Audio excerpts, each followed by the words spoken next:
Doctor कलाम sir अपनी book ignited mind में लिखते हैं 1955 में जब वो एरोनॉटिकल इंजीनियरिंग के सेकेंड ईयर में थे, तब उनके डायरेक्टर डॉक्टर एन श्रीनिवासन ने एक टास्क दिया था और टास्क ये था कि एक लो लेवल अटैक एयरक्राफ्ट बनाना था। इस लो लेवल अटैक एयरक्राफ्ट को बनाने के लिए उनका पूरा ग्रुप डिसाइड हुआ, 7 लोगों का ग्रुप था। उसमें डॉक्टर कलाम सर को उसका पूरा कह सकते हैं एक फिगर ड्रा करना था कि सारा मैकेनिज्म कैसे वर्क करता है। तो उन्हें ड्राइंग से रिलेटेड डॉक्टर कलाम को वर्क दिया गया था।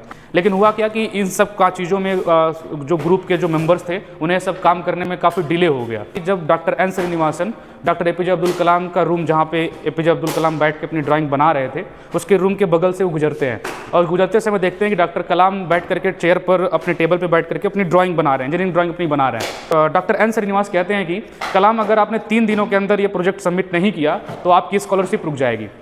और डॉक्टर कलाम सर के लिए एक बहुत बड़ी बात थी, क्योंकि वो पूरा स्कॉलरशिप के ऊपर ही डिपेंड थे। मद्रास इंस्टीट्यूट ऑफ टेक्नोलॉजी की फीस हाई थी, उनके पिताजी नहीं भर सकते थे। तो डॉक्टर कलाम को एक धक्का सा लगा, एक शॉक जैसा लगा कि उनके अगर स्कॉलरशिप छिन गई तो उनकी पढ़ाई रुक गई।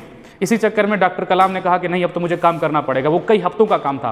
डॉक्टर कलाम अपनी बुक द इग्नाइटेड माइंड में लिखते हैं कि वो लगभग 3 दिनों तक अपने कॉलेज के बेंच पर बैठे थे, सिर्फ खाना खाने के लिए वो जाते थे। 3 दिनों तक किसी तरीके से दिन रात एक करके उन्होंने अपना प्रोजेक्ट कंप्लीट किया। उसके बाद अगले दिन ठीक जैसे 3 दिन बीता, डॉक्टर एन श्रीनिवास आते हैं और एपीजे अब्दुल कलाम सर से उनका प्रोजेक्ट पूछते हैं। प्रोजेक्ट देखते हैं, कई घंटों तक उसके ऊपर एनालिसिस करते हैं कि क्या इनका प्रोजेक्ट सही बना है कि नहीं बना है। Doctor N Srinivas APJ Abdul Kalam से कहते हैं कि आपने तो कई हफ्तों का काम 3 दिनों में ही कंप्लीट कर दिया, फाइनल कर दिया। डॉक्टर कलाम ने जो सारी बातें द इग्नाइटेड माइंड में लिखी हैं अपने लाइफ से रिलेटेड, बस वो इतना बताना चाह रहे हैं कि वो कहते हैं कि इतना होने के बाद मुझे समझ में आ गया कि अगर इंसान को अगर कोई एक टास्क दे दिया जाए, कोई एक बहुत बड़ा टास्क दे दिया जाए, तो उसका ब्रेन ऐसे रिएक्ट करता है, ऐसे काम करता है कि उस काम को किसी भी कीमत पर वो इंसान कंप्लीट कर लेता है, चाहे कितना भी मुश्किल क्यों ना हो।